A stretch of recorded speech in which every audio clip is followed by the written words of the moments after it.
Hallo alle, willkommen. Heute sprechen wir über eine neue grammatische Phrase, die Relativsätze heißt.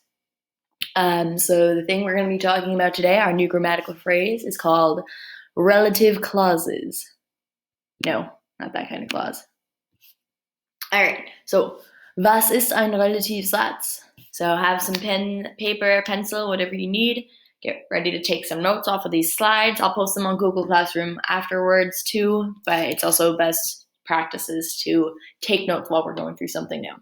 So a relative clause is a grammatical phrase that allows you to combine two sentences into one in instances where one sentence is describing something in the other sentence. So you can't always combine any two sentences with one, but if two sentences are referring to the same subject, this is where you can use a Relativsatz. So here are some examples in English of what I mean. Mark is coming over. Mark is a good friend of mine. Both of these things are talking about Mark, so we can combine them in English, we know, by saying Mark, who is a good friend of mine, is coming over. Another example is the cookies were the prize. They had peanuts in them. Both of these are referring to the cookies themselves. So the cookies that had peanuts in them were the prize. In English, we use relative clauses or relative sentences with who or that. In German, they look a little different. But they do exist in German. So here are a couple examples before I get into the nitty-gritty, just some basic examples of Relativsätze auf Deutsch. So we have two sentences. Der Jung kommt später. Ist ein guter Freund von mir. This guy is coming later. He's a good friend of mine. To combine them with a relative clause in German, we would say der Jung, der ein guter Freund von mir ist, kommt später. And that thing highlighted in the middle is the relative clause. Mein Radio ist rot. Es funktioniert nicht so gut. Mein Radio, das nicht so gut funktioniert, ist rot. And again highlighted in the middle. So the main difference between relative clauses in English and German is based in the fact that in English we don't have genders, and so we can just say the person who or the thing that. But in German we need to pay attention to the subject of the sentence and what gender it is. So I'm going to break that down a little bit now in this next slide. So wie sehen Sie aus? So up here we have two sentences, and I've highlighted them in two different colors to show how they break down in the relative clause. So die Frau ist sehr nett. Sie kennt meine Tante. So the lady, die Frau, is the subject of both of these sentences. Die Frau, die meine Tante kennt, ist sehr nett. So the yellow sentence turns into our relative clause, and it's in the middle. And two things I want to point out, indicated by these two arrows, are the subject of our sentences is die Frau. She is a D word, even though in English we might be inclined to say the lady who or the lady that. We can't say die Frau wer. We can't say die Frau das with two S's. That kind of das is used differently. We don't use it here. She's a D word, so die Frau, die meine Tante kennt. That D is referring to the subject, die Frau. And then the other thing that's interesting or worth noting in relative clauses is that the verbs, this may not come as a surprise to you, you've been learning German for a while now, the verb is kicked to the end of the clause in relative clauses. So up here, it's Sie kennt meine Tante, it's in the second position like a normal verb would be. In a relative clause, it gets kicked to the end, not of the sentence, just of the end of the clause. So that's why the commas are important here to indicate that just this part is the clause, not the whole thing. So, Sie kennt meine Tante, die Frau, die meine Tante kennt. The lady who knows my aunt is very nice. Let's do another example. Das Baby ist hübsch. Das Baby war sehr laut gestern. So the baby is cute. The baby was very loud yesterday. Das Baby, natürlich, is the subject of these two sentences. So das Baby, das sehr laut gestern war, ist hübsch. So we have the baby. Baby is a das word. So we're going to refer to it again in the relative clause with a das, but not a double S. The double S, das, is something different. We just want regular old das, the article.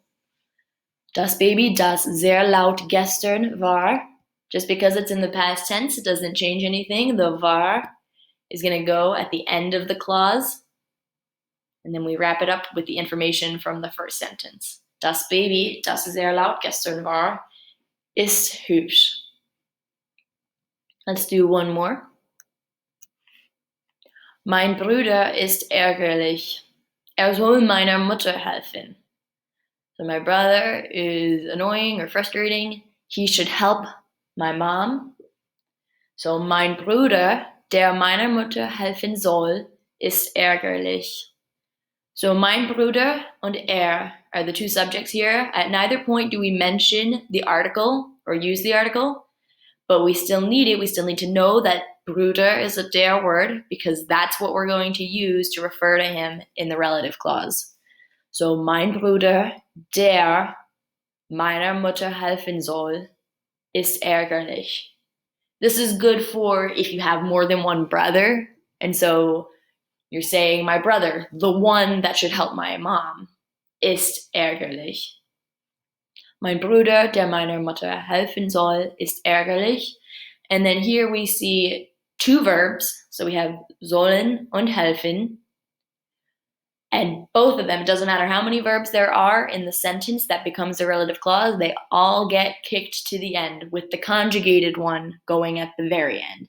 So here it's soll meiner Mutter helfen.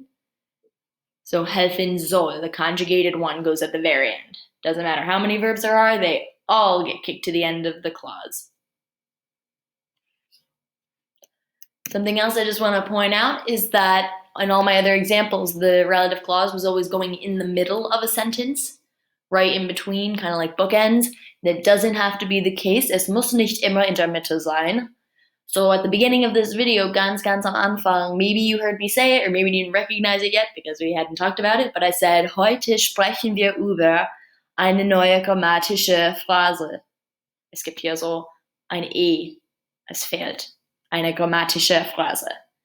Die Phrase heißt Relativsätze. And I said, heute sprechen wir über eine neue grammatische Phrase, die Relativsätze heißt.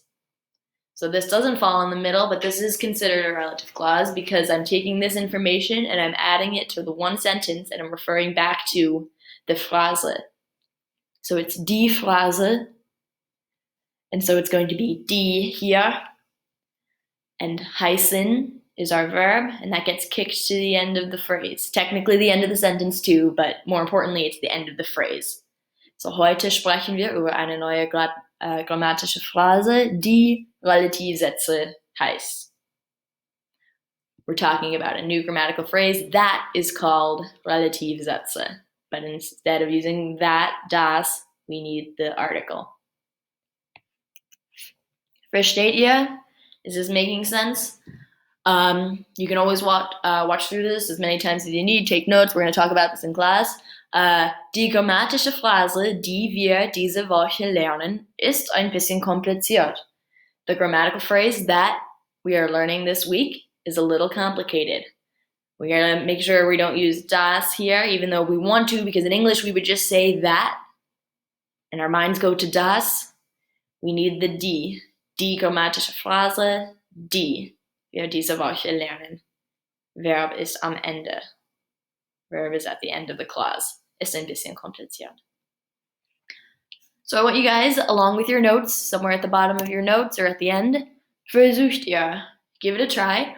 So ich habe hier 3 Gruppen von Sätzen oder 3 Paaren, 3 pairs of sentences. I have them highlighted in the blue and the yellow. If that's helpful for you and you want to highlight them in your notes like that with blue and yellow or 2 separate colors so you can visually see the difference and where it's getting inserted, that's a great idea. You don't have to. I'm just doing that for you guys. And I want you to combine them, each of them with their partner sentence, into one sentence using a relative clause. So, die Brigitte ist eine Pilotin. Sie ist Herberts Ex-Freundin. Der Mann vertraut Herbert nicht. Er ist ein Professor. Herberts Plan ist nicht gut. Er ist riskant. So I want you to combine each of these. Pay attention to two things. You want to know what the subject of the sentence is in each case, because that will help you determine which article to use. And then you need to know what the verb is in the second sentence. In this case, it's all ist, so that should be helpful. That's going to get kicked to the end of the phrase. Not the sentence, but the end of the clause. Okay, so give that a try. Write that somewhere in your notes that you're going to upload. And then bring your notes to class. This afternoon, we're going to talk about them. We'll do some more practice example sentences and whatnot. And this is obviously not the last we're going to be talking about this. We're going to be incorporating this with our activities for gefährliche Wege moving forward, and we will practice these quite often. So if you're still a little fuzzy on it, that's okay. Give it your best shot with the practice sentences and bring any questions along with your notes to class. Okay? Dankeschön und bis bald.